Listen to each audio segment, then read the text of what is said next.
Hello दोस्तों, स्वागत है एक बार फिर से आपका मेरे चैनल पे लीगल न्यूज़ 127 पे। दोस्तों, आज की वीडियो बहुत ज़्यादा इम्पोर्टेंट है। मोस्टली उन पतियों के लिए काम आएगी जो बोलते हैं कि बिना डिवोर्स के उनकी पत्नी और किसी दूसरे आदमी के साथ रह रही है। तो क्या ऐसी सिचुएशन में उसको मेंटेनेंस मिलेगा? एक इलाहाबाद का ऐसा ही लेटेस्ट जजमेंट आया है जो कि भी दिसंबर मंथ का ही। आपको शॉक कर देगा उस जजमेंट में। क्या ऐसा आया है? तो वीडियो एंड तक देखिएगा, आपके बहुत काम आएगा। और चैनल पे नए जुड़े हैं तो चैनल को लाइक करिए, ज़्यादा से ज़्यादा लोगों तक शेयर करिए और सब्सक्राइब करना बिल्कुल ना भूलिए। साथ ही बेल आइकन दबाइए ताकि आपको टाइम टाइम से मेरे वीडियो की नोटिफिकेशन सबसे पहले मिलती रहे। दोस्तों, होता क्या है ना, कहा जाता है ना कि जब भी बिना डिवोर्स के पत्नी किसी दूसरे के साथ रिलेशनशिप में है, या उसे अब हम एडल्ट्री का नाम दे सकते हैं, या लिविंग रिलेशनशिप का किसी का भी। अब होता क्या-क्या इस सिचुएशन में यही सवाल होता है, क्या मेंटेनेंस मिलेगा उस पत्नी को? मैं हमेशा वैसे बोलती हूँ कि नहीं मिलेगा। अब एक जजमेंट भी आ गया है जो आपको बहुत फ़ायदा करेगा, तो ऐसी कंडीशन में मेंटेनेंस नहीं मिलता। अब इलाहाबाद हाई कोर्ट ने क्या-क्या कंडीशन बताई है, क्या सिचुएशन बताई है, जो आप लोगों के साथ भी अगर सेम सिचुएशन होती है, तो ये जजमेंट आपके बहुत काम आएगा, आपके केस में बहुत काम करिएगा। तो देखो, होता क्या है दोस्तों, अगर लेडी बिना होता है ना, लेडी का पहला मैरिज लीगली सब्साइड करता ही नहीं है, मतलब सब्साइड कर रहा था, डिवोर्स का कोई कोर्ट ऑर्डर नहीं था, फिर भी दूसरे आदमी के साथ वो रह रही थी। और इसके अलावा मेंटेनेंस क्लेम सेक्शन 125 सीआरपीसी के अंडर फाइल किया उसने, मतलब उसने डिवोर्स नहीं लिया, दूसरे के साथ रिलेशनशिप में थी, एटलीस्ट बल्कि उसके साथ रह रही थी वो, और उसके बावजूद उसने मेंटेनेंस 125 सीआरपीसी की तरह फाइल किया कि भाई मुझे मेंटेनेंस चाहिए अपने हस्बैंड से। अब कोर्ट का क्लियर रूलिंग क्या कहता है, इलाहाबाद हाई कोर्ट ने क्या कहा, ये ध्यान से सुनिएगा, बहुत इंपॉर्टेंट चीज है जो इलाहाबाद हाई कोर्ट ने कहा। ऐसी रिलेशनशिप लीगली वेडिड वाइफ नहीं मानी जा सकती, इसलिए सेक्शन 125 सीआरपीसी के अंडर मेंटेनेंस का हक बिल्कुल नहीं है। कोर्ट ने क्लियर बोल दिया कि जब तक पहली शादी लॉफुल डिसॉल्व ना हो, मतलब पहली शादी जब तक लीगली आपकी खत्म नहीं होती है, तब तक सेकंड रिलेशनशिप इलीगल होगी और मेंटेनेंस डिनाई की जा सकती है। बिल्कुल साफ क्लियर शब्दों में इलाहाबाद हाई कोर्ट ने मेंशन कर दिया, जब तक आपकी पहली शादी पूरी तरीके से खत्म नहीं होती है, आप दूसरे के साथ नहीं रह सकते, और फिर उस बिना डिवोर्स के रह रहे हो और ऊपर से मेंटेनेंस डिमांड कर रहे हो, तो मेंटेनेंस बिल्कुल नहीं मिलेगा। अब जो इम्पोर्टेंट जो लीगली पॉइंट है, जो बहुत ज्यादा इम्पोर्टेंट है, कोर्ट ने ये भी क्लियर बिल्कुल कर दिया, क्या चीजें हैं इसमें। सिर्फ साथ रहना, जिसे हम लिविंग कह सकते हैं, का प्रूफ मेंटेनेंस के लिए इनफ नहीं हो सकता। एक कहते हैं ना कि मेंटेनेंस लेने के लिए पत्नी ने ये बोल दिया कि लिविंग रिलेशनशिप में रहना कोई अपराध नहीं है, जैसे कानून ने ऑर्डर पास कर दिया, उसका बस आप प्रूफ दे दोगे, एक सर्टिफिकेट दे दोगे, वो इनफ नहीं होता।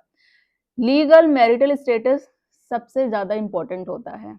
सवाल ये भी होता है कि आप पहले से शादीशुदा और आपने डिवोर्स नहीं लिया है, अब आप कोर्ट में ये साबित कर रहे हो कि भाई मैं तो लिविंग में रह रही हूँ, तो ये तो कोई अपराध है ही नहीं, अपराध नहीं है माना।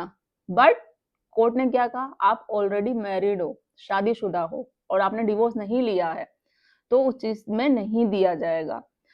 अब हस्बैंड जो होता है, मेल और मंथ ऑडिशन के लिए, मतलब लाइक मेंटेनेंस ऑटोमेटिक नहीं होती है, उसके लिए कोर्ट डॉक्यूमेंट्स प्लस लीगल देखती है। फॉल्स क्लेम को चैलेंज किया जा सकता है, जो आप लोग क्या कर सकते हो कि ये नहीं कि जैसे ये क्लियर कर दिया हाई कोर्ट ने, बहुत बड़ा रिलीफ दिया आप लोगों को। इससे पहले भी मैं हमेशा कहती थी, जब भी पत्नी बिना किसी रीजन के छोड़ के जाती है, या सेकंड अडल्ट्री में है वो, और अगर मेंटेनेंस क्लेम करती है, तो उसको मेंटेनेंस नहीं मिला जा सकता।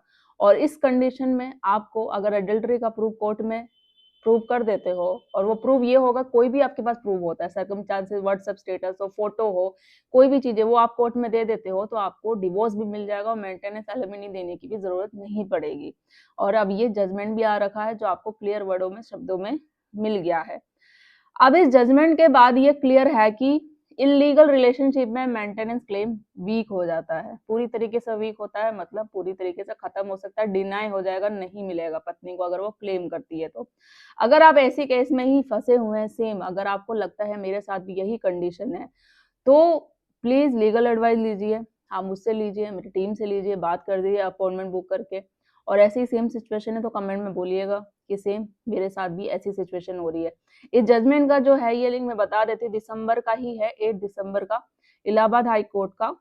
और लाइक इसका जो डिटेल्स है ना मैं जजमेंट डिस्क्रिप्शन में शेयर कर दूंगी, ठीक है।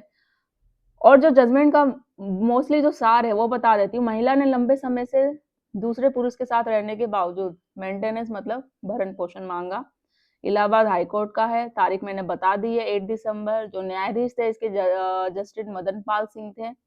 यदि महिला की पहली शादी कानूनी रूप से खत्म नहीं हुई है और तो जो व्यक्ति उसके साथ रहता है उससे वह सेक्शन 125 सीआरपीसी के तहत मेंटेनेंस नहीं मांग सकती। लंबे समय से साथ रहने से भी वह कानूनी पत्नी का दर्जा नहीं पाती है। अगर ऐसा मेंटेनेंस दिया जाता है तो सेक्शन 125 का उद्देश्य और शादी की वैधता कमजोरी पड़ेगी। तो आई होप ये जो जजमेंट है आप लोगों के बहुत काम आएगा, क्योंकि मोस्टली यही एक क्लेम होता है कि पत्नी ने बिना रीजन के आप पे फॉल्स केसेस लगा दिए हैं या वो बिना रीजन के छोड़ के जा रही है। जब कोर्ट में जाती है तो बस वो यही बोलती है, मोस्टली महिलाओं का यही क्लेम होता है कि मुझे प्रताड़ित किया जाता था, मेरे साथ अत्याचार किया जाता था, दहेज के लिए डिमांड की जाती थी। एक्चुअल रीजन जब अगर पति एंड तक आप बोलते स्टार्टिंग से एंड तक कि नहीं मैं तो रखना चाहता हूँ, ऐसा वो प्रूव तो नहीं कर पाती कोर्ट में, ना सबूत दे पाती है, नहीं दे पाएगी, जो केस आप पे लगे हुए हैं फॉल्स केसेस वो डिसमिस हो जाएंगे। बात रहती है जब आप ये कहते हो कि नहीं मेरी पत्नी का रिश्ता है और किसी के साथ, वो अडल्ट्री में है, तो ये बहुत इंपॉर्टेंट चीज होती है। जब भी आप डिवोर्स फाइल केस करते हो, एक तो आप क्या करते हो, एक दो पिटिशन जैसे ग्राउंड होते हैं डिवोर्स फाइल करने के लिए, दो ग्राउंड होते हैं। आपने बताया क्रूरल्टी, दूसरा बताया अडल्ट्री। तो जब भी पिटिशन में ड्राफ्टिंग लिखवाते हो तो क्या करते हो कि जो मेन होता है एक ही पे फोर्स करता है कि वो मेरे साथ क्रूरल्टी कर रही है, या फिर आप करोगे अडल्ट्री पे कि अडल्ट्री है, वो रिश्ता है उसका किसी के साथ, तो मुझे डिवोर्स चाहिए, ये सारी चीजें एक ही पे फोकस किया। अगर आप कोर्ट में आगे जाके प्रूव नहीं कर पाए, स्ट्रॉन्ग आपने सबूत नहीं दिया, तो डिवोर्स आपका डिनाई हो जाएगा। आपको करना क्या है, जब भी आप डिवोर्स केस फाइल करते हो ना, तो आपको दोनों पे फोकस करना है, दोनों ग्राउंड पे, अडल्ट्री क्रूरल्टी दोनों पे ही। इससे ये फायदा होगा कि अगर फॉर एग्जांपल अगर आपका क्रूरल्टी डिनाई हो जाता है उस ग्राउंड पे डिवोर्स, तो एटलीस्ट एडल्ट्री है। और अगर एडल्ट्री पे हो जाता है आप साबित नहीं कर पाते हो तो क्रूरल्टी तो है। एक ही पे फोकस आप स्टार्टिंग से एंड तक करोगे तो वही रिजल्ट आएगा, 2-3 साल हो जाएंगे केस का, आपका डिवोर्स डिनाई हो जाएगा, फिर आप बोलोगे कोर्ट ने डिवोर्स नहीं दिया, ये सारी चीजें कहाँ बातें थी।